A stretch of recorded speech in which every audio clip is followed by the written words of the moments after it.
soit les tableaux que vous pouvez voir dans la vie, sachez que Dieu répond à toutes les prières.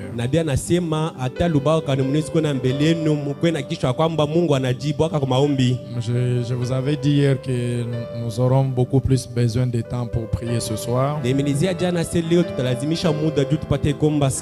vous avais dit qu'il n'y aurait pas vraiment une exhortation. Je voudrais vous donner une ligne que nous allons suivre pour que nous puissions bien prier. Puisque en dehors du fait que nous allons prier pour nous-mêmes, ce soir nous allons prier pour notre église. Moi aussi également j'ai besoin de vos prières. Mais j'ai aussi une requête particulière que je voudrais vous adresser. C'est en raison de cette requête-là que j'ai voulu prendre la parole avant l'heure, afin que vous puissiez me suivre et suivre les prophètes. Cela va nous permettre à bien diriger nos prières. Je voulais que nous puissions élever aussi nos voix ce soir vers le trône du Dieu le Père, en faveur de notre beau pays, particulièrement avec toutes les agitations et les agressions que vous connaissez tous et que vous lisez partout. Vous savez, nous n'avons jamais voulu de nous-mêmes d'être Congolais. Personne n'a jamais acheté cette nationalité. Et je vous ai toujours dit que la décision de Dieu a toujours été le meilleur choix. De la même manière que vous n'avez jamais choisi des parents, c'est Dieu qui a voulu que vous ayez des parents que vous avez. C'est de la même manière que Dieu a voulu que vous soyez Congolais. Alors pour moi, être Congolais, c'est le meilleur choix qui existe. Amen. Je voulais attirer votre attention sur la responsabilité que vous devez porter en cette période. Le rôle que les chrétiens doivent jouer dans leurs églises. Et je voudrais vous dire la raison pour laquelle nous devons prier pour notre pays. Écoutez d'abord le rôle de la maison du Seigneur. La Bible dit dans 2 Chroniques chapitre 7, à partir du verset 11. Restez assis, je n'ai pas encore commencé à prêcher. Vous savez, ici on parle de la dédicace du temple de Salomon. Gagner du temps, la Bible dit ceci. 2 Chroniques chapitre 7, le verset 11, on descend. La Bible dit: lorsque Salomon y achevait la maison de l'Éternel et la maison du roi, et qu'il eut reçu dans tout ce qu'il s'était proposé de faire dans la maison de l'Éternel et dans la maison du roi, la Bible dit: l'Éternel apparut à Salomon pendant la nuit et lui dit: j'exauce ta prière. Écoutez, et j'ai choisi ces lieux, donc la maison du Seigneur, comme la maison où l'on devra m'offrir des sacrifices. Écoutez ceci, lisons ensemble le verset 13. Quand je fermerai le ciel et qu'il n'y aura point de pluie, quand j'ordonnerai aux sauterelles de consumer les pays, quand j'enverrai la peste parmi mon peuple, qu'est-ce que c'est que j'ai choisi? Si mon peuple sur qui est invoqué mon nom s'humilie et prie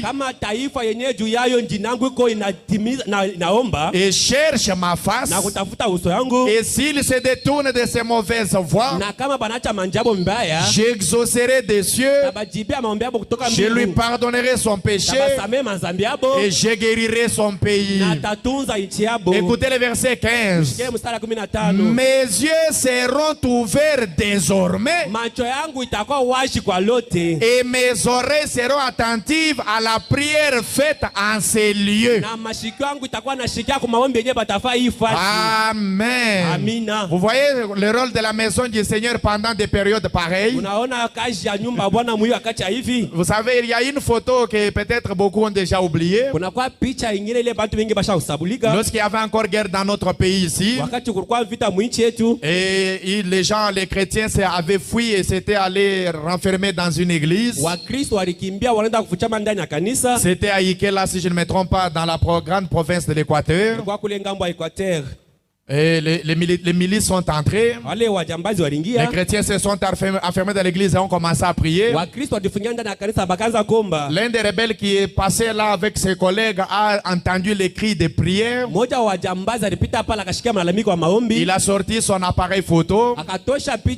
Il a pris la photo de l'église. Quand on a développé cela, on a vu que toute l'église était contenue dans une main surnaturelle. Je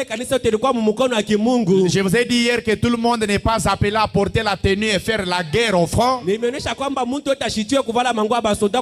Nous allons livrer cette guerre dans plusieurs dimensions. Et moi je vous invite à la dimension où on ne peut pas perdre la guerre, c'est la prière. Frère Branham qui était un vrai patriote, écoutez ce qu'il déclare dans l'histoire de ma vie. Prêché le 15 avril 51, paragraphe 36. Je vais vous surprendre ce soir de l'attitude que William Branham avait pris lors de la deuxième guerre mondiale pour les États-Unis. Moi-même, je n'avais jamais découvert ça jusqu'à ce que je lise ça ce matin. Frère Branham dit ceci: je suis américain. Moi aussi, je vais dire, je suis congolais. J'aime mon pays. Est-ce que vous aimez aussi votre pays? Frère Branham dit, je suis disposé à aller à la guerre n'importe quand qu'elle éclate. Hier matin, je suis sorti et j'ai dit à mon épouse, garde bien les enfants. Moi, je vais aller devenir soldat. Je suis disposé à aller à la guerre n'importe quand qu'elle éclate. Frère Branham dit, il y a Branham après Branham qui gisent morts en France et en Allemagne. C'est vrai. Beaucoup d'entre eux gisent là attendant la résurrection. Si cela s'avérait nécessaire pour mon pays, je serais content d'être étendu là comme contre à côté d'eux, pour que l'on jouisse de la liberté, au point où nous pourrons pratiquer la religion comme nous en avons maintenant. Donc s'il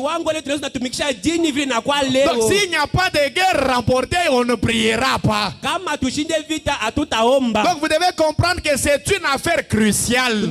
Quand vous vous êtes rassemblés ce soir, nos frères qui doivent écouter la même parole n'ont même pas l'occasion de s'asseoir dans la maison du Seigneur.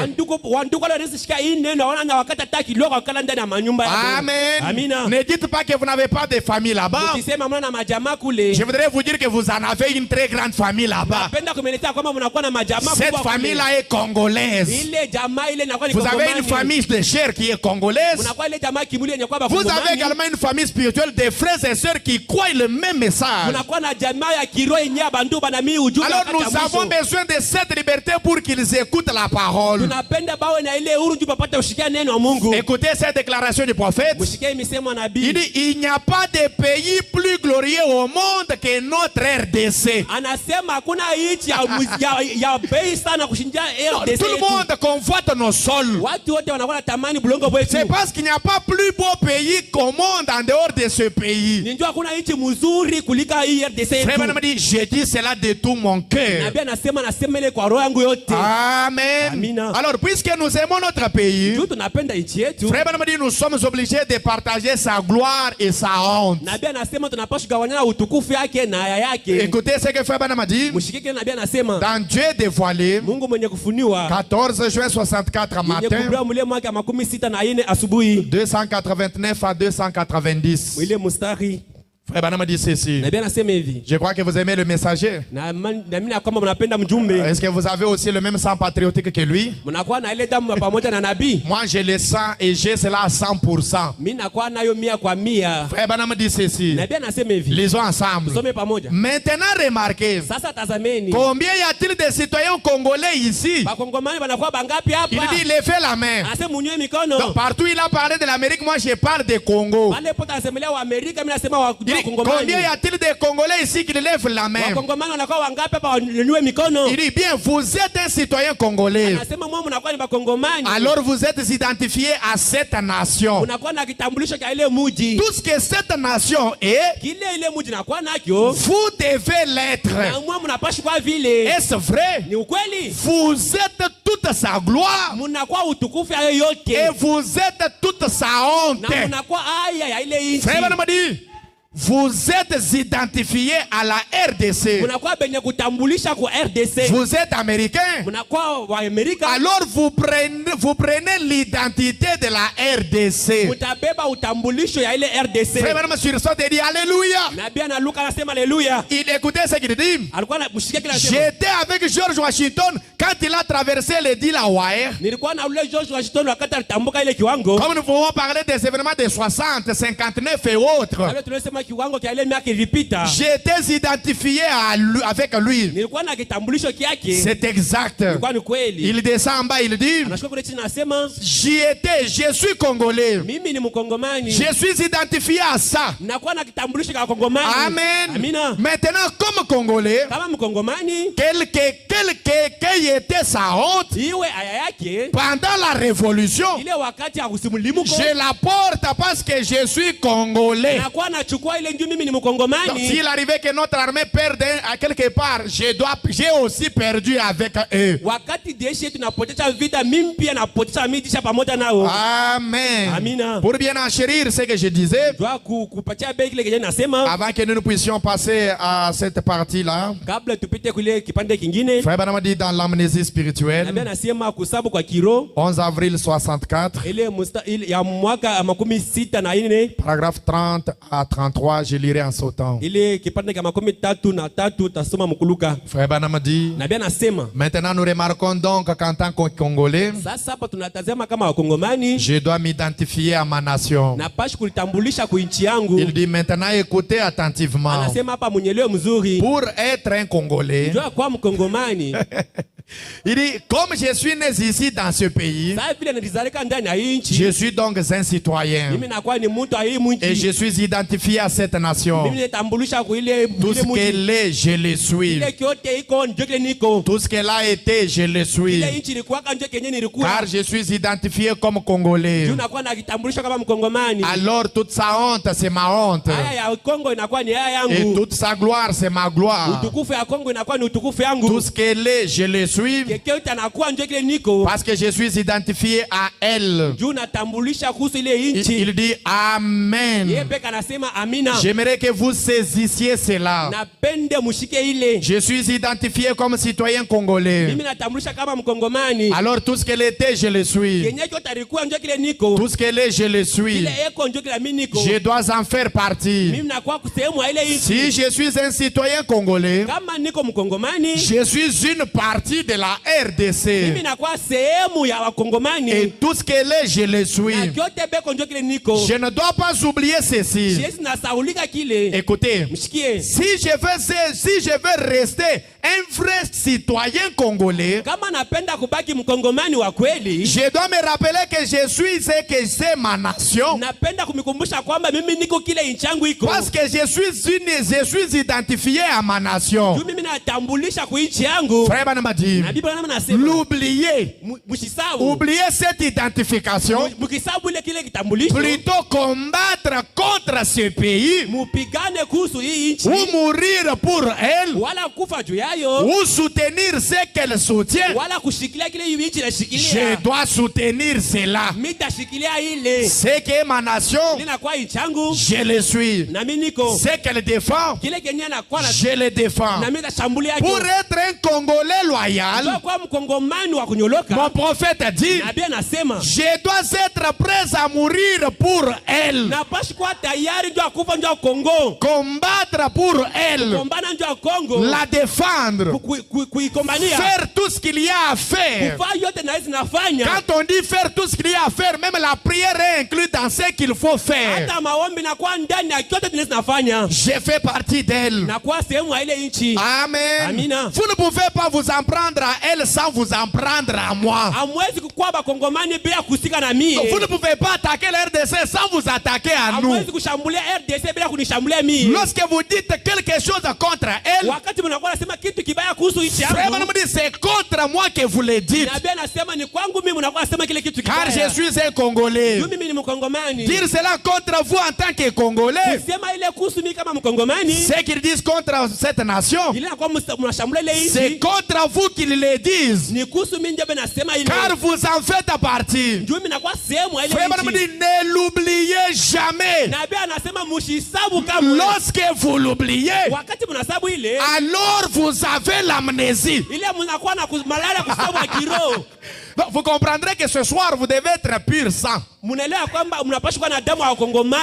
Si vous oubliez que ce qu'on dit contre la RDC, c'est contre vous, alors vous êtes frappé de l'amnésie.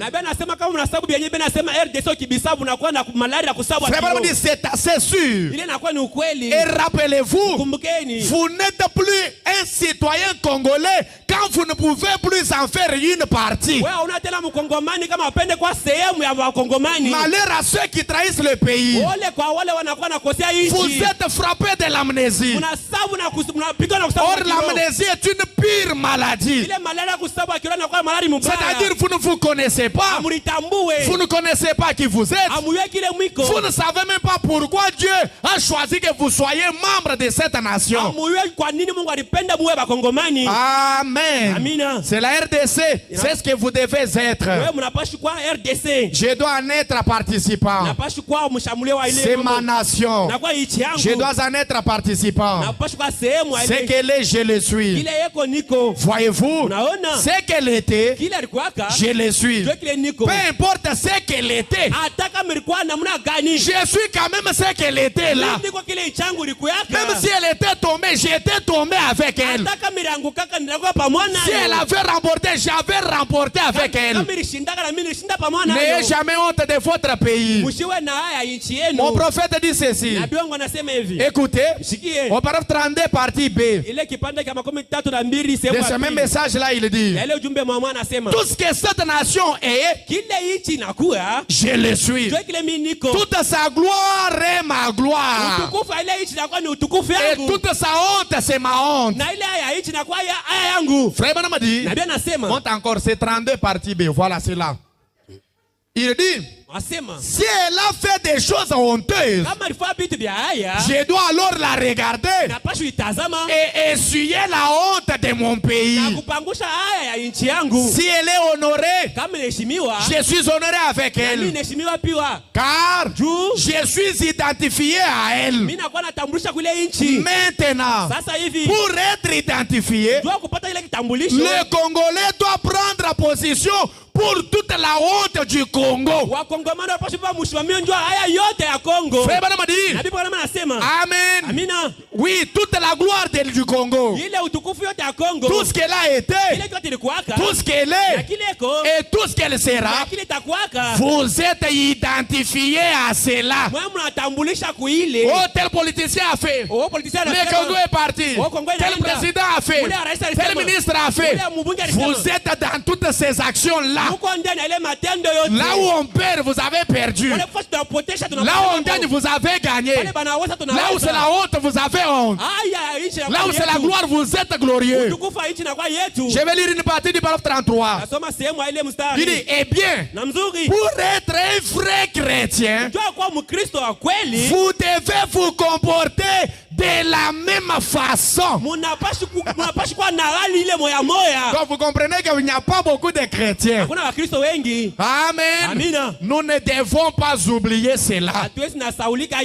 Amen. Je dis ça puisque je dois remonter votre morale patriotique afin que nous sachions comment diligenter nos prières. Écoutez l'attitude du prophète Branham lors de la Deuxième Guerre mondiale. Ce qu'il avait voulu faire pour l'Amérique. Et je voudrais que vous ayez le même sang que William Branham, la même nature. Sincèrement, si vous êtes vraiment un vrai patriote, vous ne supporterez pas toutes les choses qui arrivent au pays. Je pense que vous alliez faire comme moi, regarder vos épouses et dire: chérie, garde bien les enfants, je dois d'abord porter la tenue à l'air un peu. Vous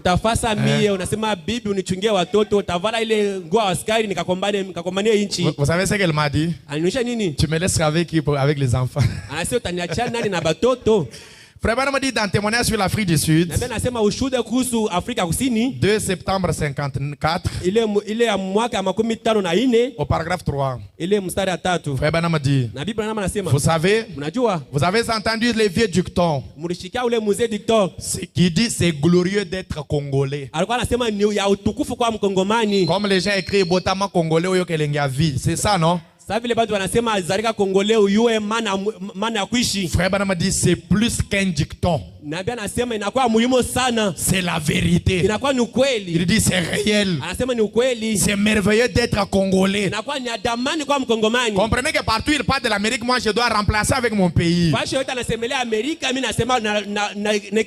dit c'est pourquoi parfois je me dis que les évangélistes et les autres travaillent d'arrache-pied contre le péché. Ils détestent vraiment voir cela s'infiltrer dans notre beau pays. Je pense que Plymouth Rock et comment nos aïeux ont combattu pour cette liberté de religion. Et voir aujourd'hui ce que feraient ces anciens prédicateurs de cette époque-là, les prédicateurs de l'époque-là, de voir comment les choses se passent. En fait, il nous faut un très bon réveil à l'ancienne mode, envoyé par le Saint-Esprit dans tous les pays pour secouer cette nation.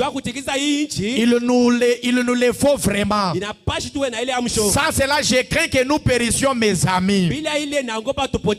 Lisons ensemble la suite. J'aime mon pays.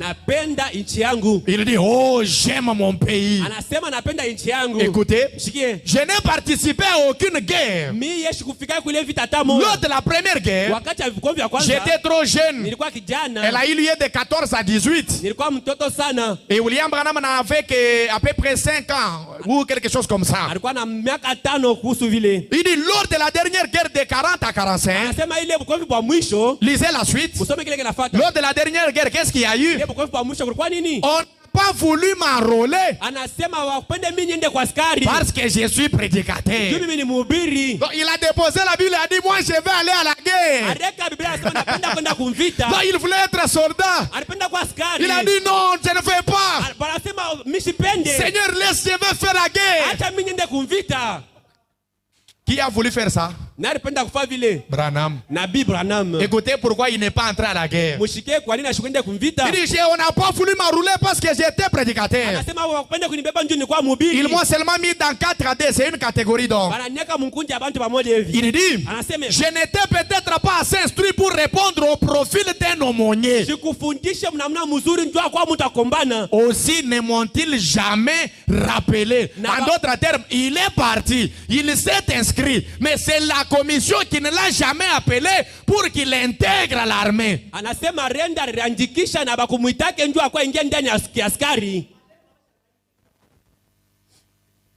Si le prophète aimait tellement son pays au point qu'il a déposé la Bible pour porter la tenue et aller à la guerre. Kama nabii alipenda nchi yake mkiwango akakuka Biblia pembeni ndio kwenda kumvita.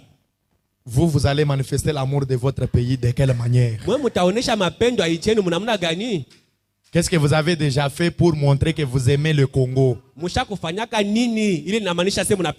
Voilà pourquoi je vous donne au moins une occasion ce soir. Frère m'a dit, mes frères étaient partis. Plusieurs parmi eux ont été blessés. Certains en gardent encore des blessures jusqu'à aujourd'hui. C'est que si j'étais aussi parti, j'aurais moi aussi mes propres blessures.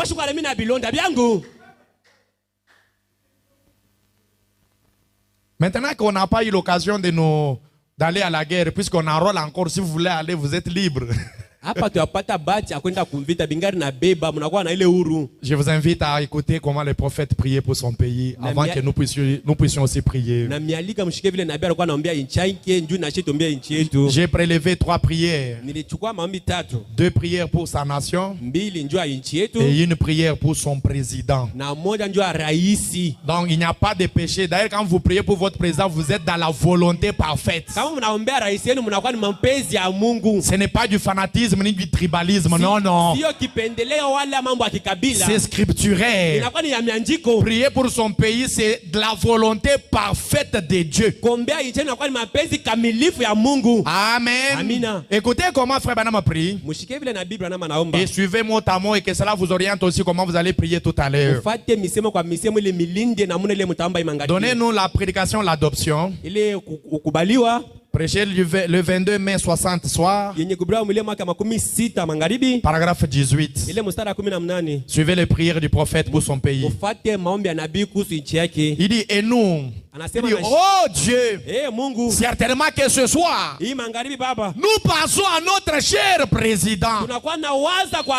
Là, il prie pour son pays. Est-ce que je peux mettre X à remplacer X par sa valeur? Il dit, et oh Dieu, certainement que ce soir, nous passons à notre cher président, le frère Félix Antoine Tshisekedi. Il a dirigé le pays, Seigneur. Il a essayé de nous éviter des guerres. Il a promis que ces guerres de Corée se termineraient. Cette guerre de l'Est se terminerait. Qu'il ferait tout en son pouvoir pour ça. Il a promis à ses mères de ramener leurs garçons. Mais il a dit, pour ce qui est de le faire, à moi-même je ne peux pas. Je peux fournir mes propres efforts, mais c'est Dieu seul qui devra le faire. Est-ce que vous vous rappelez de la prière au stade? Là au début de son premier mandat, pourquoi il avait confié la nation au Seigneur? C'était peut-être il avait lu cette écriture. Et tu as été avec lui, Seigneur. Ah là, la guerre était déjà finie, mais moi je vais adapter. Il dit, et maintenant, Seigneur, tout est dégradé. Pourquoi n'ont-ils pas vu ça dès le départ? Oh Dieu, je t'ai prie de l'aider. Bénis cette âme courageuse, Seigneur. Et nous te prions. Là, il était à la veille des élections parce que Eisenhower devait quitter pour que Kennedy devienne président. C'est pourquoi il dit, nous te prions de choisir pour nous les chefs qui doivent les succéder. Là, quand il prie pour les présidents, maintenant il prie pour son pays. Écoutez ce que le frère Branham a dit. Dans l'homme intérieur, 12-12-53. 12-12-53, oui, paragraphe 59. Il dit, je pense à notre président qui est là-bas maintenant dans cette réunion en Russie. Sachant que la Russie a l'arme même qui peut faire voler cet endroit en éclat. Au point qu'il n'y resterait plus de vie. Il pourrait les faire avant le lever du jour. Alors, oh Dieu, je me dis, qu'est-ce qui les empêche de le faire? C'est parce qu'il y a encore quelques justes qui prient. Est-ce que vous êtes avec moi? Donc, ces gens-là ont tout ce qui est nécessaire pour connaissez les entre guillemets de cette guerre. Ne regardez pas la façade qui apparaît là. Vous savez tous les chariots qui sont derrière. Mais ils peuvent envahir ces pays en un clin d'œil. Pourquoi ils ne le font pas? C'est parce qu'il y a encore quelques justes qui prient. Et nous sommes les justes là ce soir. Oh Dieu, aie pitié. Je te prie, Père, aie pitié. Accorde-le ce soir dans cette belle petite église qui se tient ici comme une femme. Un groupe de gens qui ont abandonné leur cœur, leur vie, tout ce qu'ils ont, qui s'avancent volontiers maintenant pour donner librement leur vie pour la cause, qui croient en toi. Oh Père, je te prie de les revêtir maintenant d'une grande puissance ce soir, de la grande puissance de la foi, que toute pensée qui est contraire à ton plan divin soit ôtée ce soir de leur esprit ou de leur subconscient. Ôte cela, Père. Soit avec nous maintenant. Amen. Et pour terminer les prières du prophète, le frère Branham dit ceci. Il prie encore dans des citernes crévassées. Oui, citerne crévassée. 23 janvier 65. Au point 120. Là, je voudrais que nous puissions lire ensemble. Frère Branham dit. L'écriture est là. Ok, nous pouvons lire. La Bible dit. Priez pour les autorités. Notre Père Céleste. Nous sommes dans un besoin urgent. Nous sommes dans un besoin urgent pour les conducteurs de notre pays, notre président. Il ne saura peut-être jamais ceci, Seigneur. Il ne saura peut-être pas que nous prions pour lui ce soir. Mais toi, tu le sais. J'ai prié pour les frère Félix, puisqu'il confesse croire en toi, et Père, nous apprenons qu'une crise cardiaque l'a frappé. Je te prie, oh Dieu, d'épargner sa vie. Nous vivons maintenant une crise nationale, d'une façon ou d'une autre, et puisse ton esprit descendre sur lui, Seigneur. Et maintenant même à l'hôpital où il se trouve, que ton esprit descende dans cet hôpital et touche son corps pour épargner sa vie. Seigneur, cet homme est sous pression, sous une pression plus grande que ce que nous comprenons. C'est pourquoi nous prions, oh Dieu, en tant que croyants et membres de cette nation, nous prions pour notre conducteur, pour que tu puisses prolonger ses jours en cette heure grave, au nom du Seigneur Jésus-Christ. Amen. Amina. Qui sont vrais Congolais qui lèvent la main? Frère Branham a dit, la honte de la nation, c'est ma honte aussi. Maintenant, écoutez. Frère Branham a dit que nous sommes vraiment en une période très cruciale où nous avons besoin d'un secours. Or, la Bible dit que l'Éternel Dieu est un secours qui ne manque point en temps de détresse. Si vous prenez la Bible, vous allez remarquer que le peuple d'Israël était un peuple qui connaissait Dieu. En dehors du fait qu'ils étaient le peuple de Dieu, ils avaient au moins une armée. Ce n'est pas parce qu'on est chrétien qu'on ne doit pas avoir une armée. Non, non. Nous en avons besoin. besoin. Mais le prophète, la Bible dit, un jour ils furent attaqués par une armée étrangère. Les Moabites et les Ammonites se liguèrent contre Israël. C'est à l'époque du roi Josaphat. Ma Bible dit ceci. Dans 2 Chroniques 20, verset 2. La Bible dit, on vient informer Josaphat en disant, une multitude nombreuse s'avance contre toi depuis l'autre côté de l'est du pays, depuis le Rwanda. Ils sont à Tasson Tamar qui est en Guédi.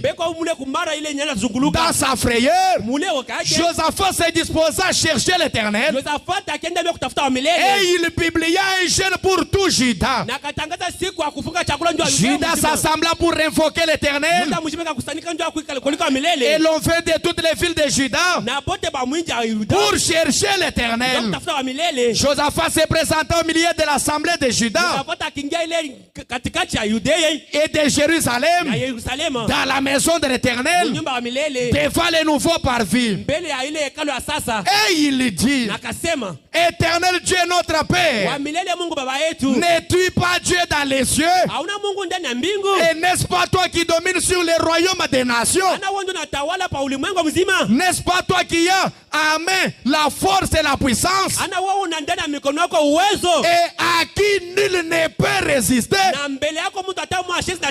N'est-ce pas toi, oh notre Dieu, qui a chassé les habitants de ces pays devant tous ces peuples d'Israël et qui l'a donné à toujours à la postérité d'Abraham qui t'aimait? Ils l'ont habité. Ils t'y ont bâti un sanctuaire pour ton nom en disant, s'il nous survient quelque calamité, l'épée, les jugements, la peste et la famine, nous nous présenterons devant cette maison et devant toi, car ton nom est dans cette maison. Ce soir, je ne parle pas d'un temple comme celui-ci. Je parle des temples de corps que vous êtes, dans lesquels Dieu a placé son nom. Amen. Car ton nom est dans cette maison. Nous crierons à toi du sein de notre détresse. Du son de notre détresse, nous crierons à toi. Et tu exauceras. Et tu sauveras. Shekinah maintenant, c'est le verset 10. 2 Chroniques 20, verset 10 maintenant. Verset 10. Il dit, maintenant, hier, la Bible nous a dit que nous devons présenter nos requêtes avec précision, n'est-ce pas? Écoutez maintenant. Maintenant, voici les fils d'Ammon et de Moab, ceux de la montagne de Séhir, chez lesquels tu n'as pas permis à Israël d'entrer quand il venait du pays d'Égypte, car il s'est détourné d'eux et il ne les a pas détruits. Les voici qui nous récompense en venant nous chasser de notre héritage. Le Congo, c'est notre héritage. La Bible dit, l'héritage dont nous avons mis, dont tu nous as mis en possession. La Bible dit, oh notre Dieu, n'exerceras-tu pas tes jugements contre eux? Je pensais que les vrais patriotes allaient me donner un grand amen à la prière. N'exerceras-tu pas tes jugements contre eux?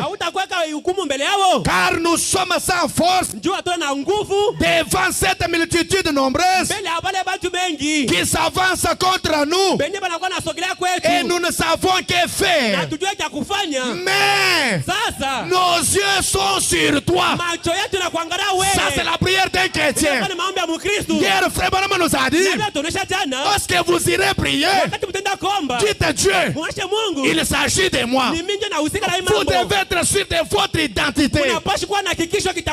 La Bible dit, dans cette boue avec leurs petits-enfants, leurs femmes et leurs fils. La Bible dit, alors l'Esprit de l'Éternel saisit au milieu de l'assemblée Jacaziel, fils de Zacharie, fils de Bénéja, fils de Jéhiel, fils de Matania, Lévite d'entre les... Et Jacaziel dit, est-ce que les Congolais peuvent écouter? C'est que l'Esprit va parler maintenant. Et il dit, soyez attentifs, toute la RDC et tous les habitants de Jérusalem, et toi, roi Josaphat, écoutez la prophétie. Ainsi vous parle l'Éternel, ne craignez rien et ne vous effrayez point devant cette multitude, car ça ne sera pas vous qui combattrez, mais ça sera qui? Ça sera Dieu. Alléluia. Ce soir, mêlons Dieu à cette affaire. Je ne lui ai pas choisi, je ne lui ai pas obligé de faire de nous des Congolais. Son choix c'est le meilleur. Ce soir, oh Dieu, mais il s'agit de nous, pas des enfants bâtards. Et Dieu vous dit, gardez silence, ne vous effrayez pas, ça ne sera pas vous, mais ça sera Dieu. Écoutez le verset 16. Demain, descendez contre eux. Oh, alléluia. Il faut monter par la colline de Tit. Qui est-ce qui dit ça? C'est Dieu qui livre les secrets de l'ennemi. Est-ce que Dieu ne peut pas encore agir? Le Dieu d'Israël n'est-il pas notre Dieu? Ne sommes-nous pas fils de Dieu? Ce soir je vais dire à Dieu, oh Dieu, il s'agit de nous, pas des enfants bâtards. Demain ils sortiront et vous les trouverez à l'extrémité de la vallée, en face du désert de Jéhuel. Écoutez le verset 17. Vous n'aurez point à combattre dans cette affaire, mais présentez-vous là, tenez-vous là, et vous verrez la délivrance que l'Éternel vous accordera. Est-ce que Dieu peut cacher la chose? Tu es aussi attaqué, tu as aussi des batailles. Ce soir, tenez-vous là et regardez la délivrance que l'Éternel va vous accorder. Chaque sorcier, chaque magicien, chaque démon, chaque puissance, ce soir, nous les défions à la puissance de Dieu. Défaites-vous de la guerre et laissez l'Éternel sur la scène. Oh Juda et Jérusalem, ne craignez point, ne vous effrayez point. Demain, sortez à leur rencontre et l'Éternel sera avec vous. Amen. Oui, mes frères et sœurs, maintenant remarquez ce qui s'est passé encore dans la Bible. Si seulement vous suivez l'actualité de ce pays, je pense que votre sang pourra chauffer même à un moment. Mais nous n'avons pas d'autre chose à faire en dehors de cette formule.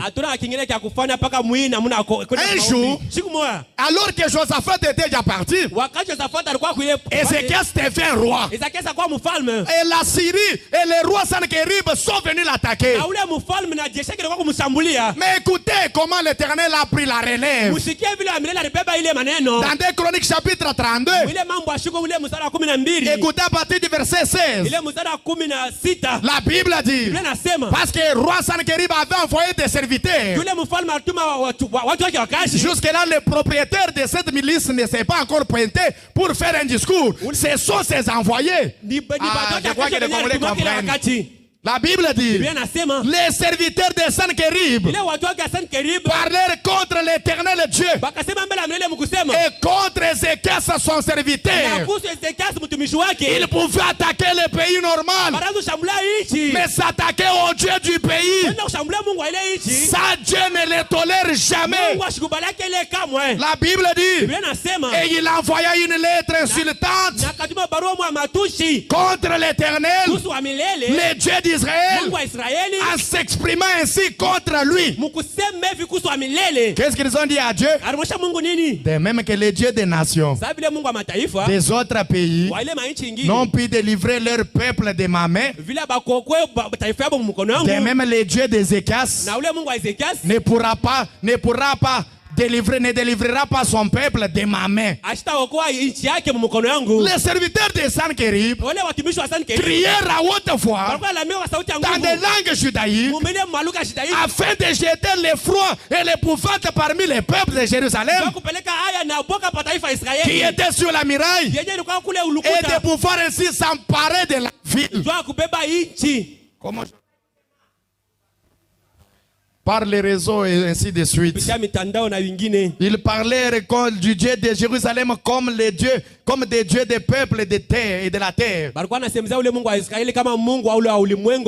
qui sont les ouvrages des mains d'hommes. Mais qu'est-ce que Ézéchias a fait? Au verset 20 il dit, le roi Ézéchias et le prophète Esaïe, fils d'Amoth, se mirent à prier à ce sujet.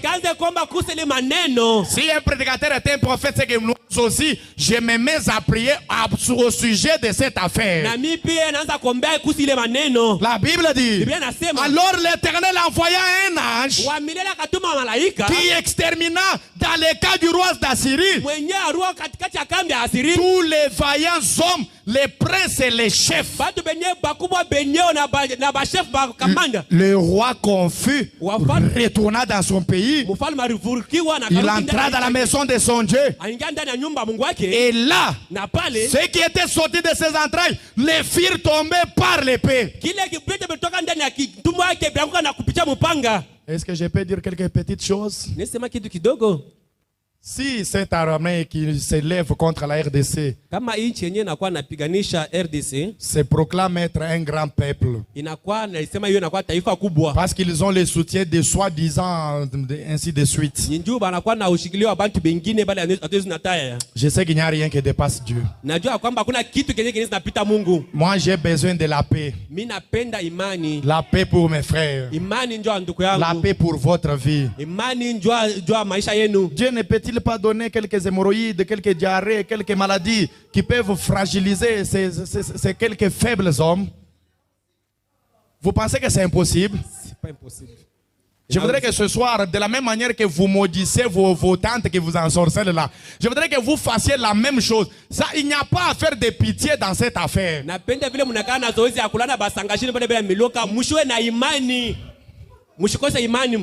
Nous avons besoin d'un secours. Je lis cette écriture et puis nous allons commencer à prier. Dans le message, un super signe. 27 décembre 59 matin.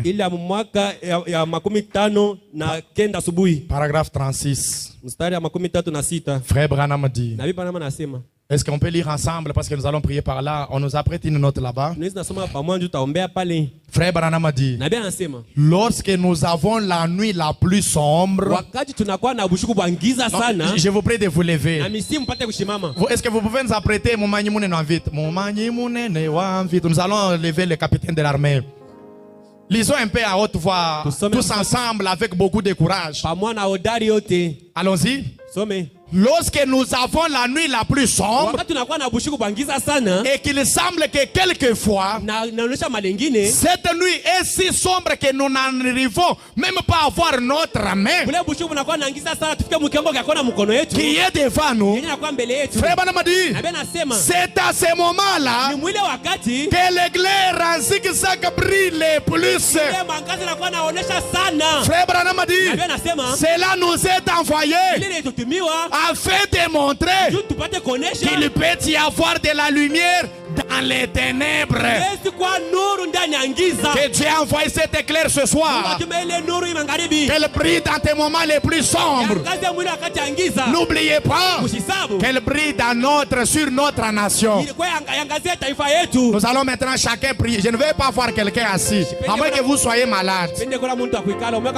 Frère Branham m'a dit, quand on a attaqué ma nation, je suis allé m'enrôler. Mais nous, on n'a pas cette occasion-là. Mais l'unique chose que le prophète a dit, priez pour votre nation. Que Dieu envoie l'éclair au milieu de ces ténèbres. Je voudrais vous dire que s'il n'y a pas la paix dans ces pays, même vos affaires là ne marcheront pas. Vous avez intérêt à réclamer cette paix-là. Avant que je ne prie pour l'équipe qui n'est pas, pour qui on n'a pas prié les 2 jours passés. Concentrons-nous d'abord sur la nation. Juste une demi-heure. 30 minutes seulement. Je ne vais pas voir quelqu'un assis, à moins que tu sois mélangé. Mais si tu es non, à moins que tu sois mélangé. Non, mélangé c'est-à-dire 50-50. Mais si tu es un vrai pire sang, non, je crois que tu te tiendras debout et tu diras, Seigneur, j'aime mon pays, j'aime mon dirigeant. Je n'étais jamais choisi d'être membre de cette nation. C'est la meilleure nation qui existe au monde. Vous qui nous avez envoyé les requêtes, nous allons prier pour elle après. La première chose, prions d'abord pour la nation. Il n'y a pas plus beau pays au monde que la RDC. S'il n'était pas beau, nous n'aurions pas toutes les guerres dans toutes les frontières. Dieu a tant aimé le Congo qu'il a fait de lui un scandale géologique. C'est Dieu qui a sauvé. C'était pour que nous jouissions de cela. Mais l'ennemi du monde a tendu son bras pour nous dépouiller de notre droit d'héritage. Maintenant voyons la milice céleste, celle qui a tué toute l'armée de Sankérib. Envoyons-la maintenant. Chantons d'abord et puis nous allons prier.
Divo